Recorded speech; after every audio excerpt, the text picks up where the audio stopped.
اے گنہگارو، اس کو یاد رکھو اور مرد بنو، اس پر پھر سوچو، پہلی باتوں کو جو قدیم سے ہیں یاد کرو کہ میں خدا ہوں اور کوئی دوسرا نہیں، میں خدا ہوں اور مجھ سا کوئی نہیں۔ یسایہ 45واں باب۔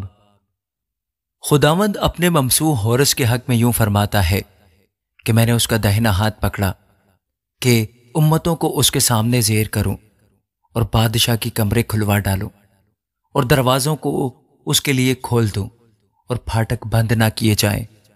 میں تیرے آگے آگے چلوں گا اور ناہموار جگہوں کو ہموار بنا دوں گا۔ میں پیتل کے دروازوں کو ٹکڑے ٹکڑے کروں گا اور لوہے کے بینڈوں کو کاٹ ڈالوں گا، اور میں ظلمات کے خزانے اور پوشیدہ مکانوں کے دفینے تجھے دوں گا، تاکہ تو جانے کہ میں خداوند اسرائیل کا خدا ہوں، جس نے تجھے نام لے کر بلایا ہے۔ میں نے اپنے خادم یعقوب اور اپنے برگزیدہ اسرائیل کی خاطر تجھے نام لے کر بلایا۔ میں نے تجھے ایک لقب بخشا، اگرچہ تو مجھ کو نہیں جانتا، میں ہی خداوند ہوں اور کوئی نہیں، میرے سوا کوئی خدا نہیں۔ میں نے تیری کمر باندھی، اگرچہ تو نے مجھے نہ پہچانا، تاکہ مشرق سے مغرب تک لوگ جان لے کہ میرے سوا کوئی نہیں، میں ہی خداوند ہوں، میرے سوا کوئی دوسرا نہیں۔ میں ہی روشنی کا موجد اور تاریکی کا خالق ہوں، میں سلامتی کا بانی اور بلا کو پیدا کرنے والا ہوں، میں ہی خداوند یہ سب کچھ کرنے والا ہوں۔ اے آسمان، اوپر سے ٹپک پڑ، ہاں بادل راست بازی برسائیں، زمین کھل جائے اور نجات اور صداقت کا پھل لائے، وہ اس کو اکٹھے اگائے، میں خداوند اس کا پیدا کرنے والا ہوں۔ افسوس اس پر جو اپنے خالق سے جھگڑتا ہے۔ ٹھیکرا تو زمین کے ٹھیکروں میں سے ہے، کیا مٹی کمہار سے کہے کہ تو کیا بناتا ہے؟ کیا تیری دستکاری کہے کہ اس کے تو ہاتھ نہیں؟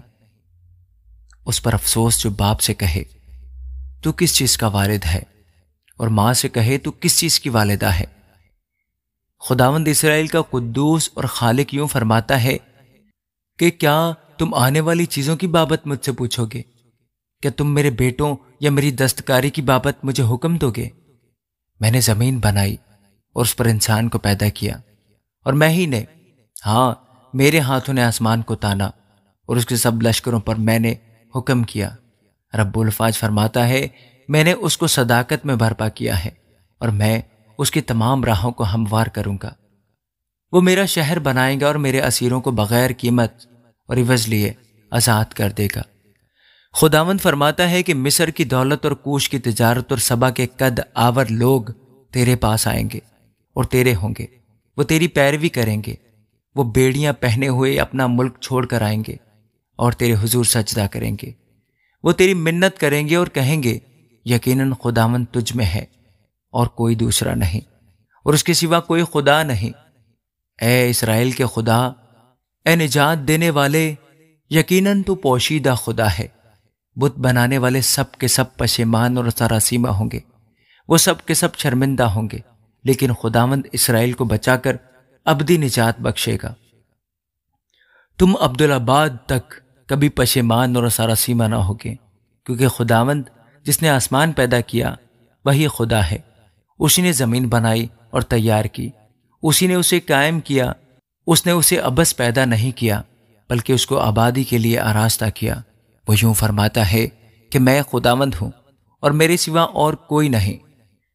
میں نے زمین کی کسی تاریک جگہ میں پوشیدگی میں تو کلام نہیں کیا، میں نے یعقوب کی نسل کو نہیں فرمایا کہ عبث میرے طالب ہو۔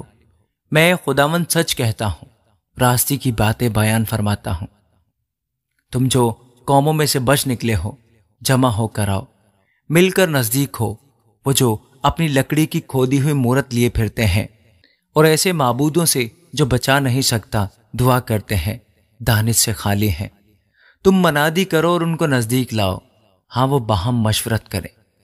کس نے قدیم ایام میں اس کی خبر پہلے ہی سے دی ہے؟ کیا میں خداوند ہی نے یہ نہیں کیا؟ سو میرے سوا کوئی خدا نہیں، صادق القول اور نجات دینے والا خدا میرے سوا کوئی نہیں۔ اے انتہائی زمین کے سب رہنے والوں، تم میری طرف متوجہ ہو اور نجات پاؤ، کیونکہ میں خدا ہوں اور میرے سوا کوئی نہیں۔ میں نے اپنی ذات کی قسم کھائی ہے، کلام صدق میرے منہ سے نکلا ہے اور وہ ٹلے گا نہیں، کہ ہر ایک گھٹنا میرے حضور جھکے گا اور ہر ایک زبان میری قسم کھائے گی۔ میرے حق میں ہر ایک کہے گا کہ یقیناً خداوند ہی میں راست بازی اور توانائی ہے۔ اسی کے پاس وہ آئے گا اور سب جو اس سے بیزار تھے پشیمان ہوں گے۔ اسرائیل کی کل نسل خداوند میں صادق ٹھہرے گی اور اس پر فخر کرے گی۔ آمین۔ یسایہ 46واں باب۔ بیل جھکتا ہے، نبو خم ہوتا ہے، ان کے بت جانوروں اور چوپایوں پر لدے ہیں۔ جو چیزیں تم اٹھائے پھرتے تھے تھکے ہوئے چوپایوں پر لدی ہیں۔ وہ جھکتے اور باہم خم ہوتے ہیں، وہ اس بوجھ کو بچا نہ سکے اور وہ آپ ہی اسیری میں چلے گئے ہیں۔ اے یعقوب کے گھرانے اور اے اسرائیل کے گھر کے سب باقی ماندہ لوگوں، جن کو بطن ہی سے میں نے اٹھایا اور جن کو رحم ہی سے میں نے گود میں لیا، میری سنو۔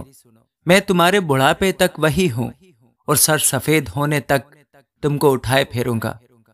میں ہی نے خلق کیا اور میں ہی اٹھاتا رہوں گا، میں ہی لیے چلوں گا اور رہائی دوں گا۔ تم مجھے کس سے تشبیہ دو گے اور مجھے کس کے برابر ٹھہراؤ گے اور مجھے کس کی مانند کہو گے تاکہ ہم مشابہ ہوں؟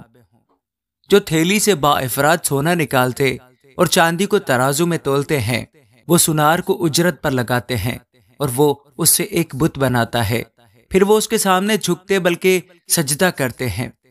وہ اسے کندھے پر اٹھاتے ہیں اور اسے لے جا کر اس کی جگہ پر نصب کرتے ہیں۔ وہ کھڑا رہتا ہے، وہ اپنی جگہ سے سرکتا نہیں، بلکہ اگر کوئی اسے پکارے تو وہ نہ جواب دے سکتا ہے اور نہ اسے مصیبت سے چھڑا سکتا ہے۔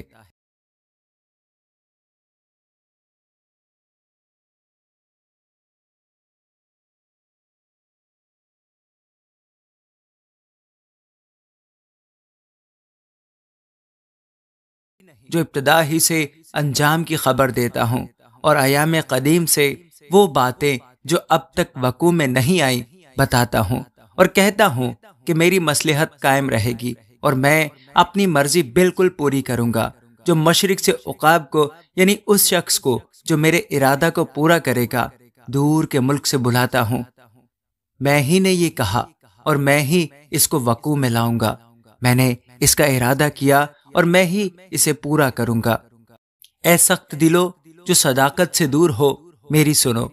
میں اپنی صداقت کو نزدیک لاتا ہوں، وہ دور نہیں ہوگی اور میری نجات تاخیر نہ کرے گی، اور میں سیون کو نجات اور اسرائیل کو اپنا جلال بخشوں گا۔ آمین۔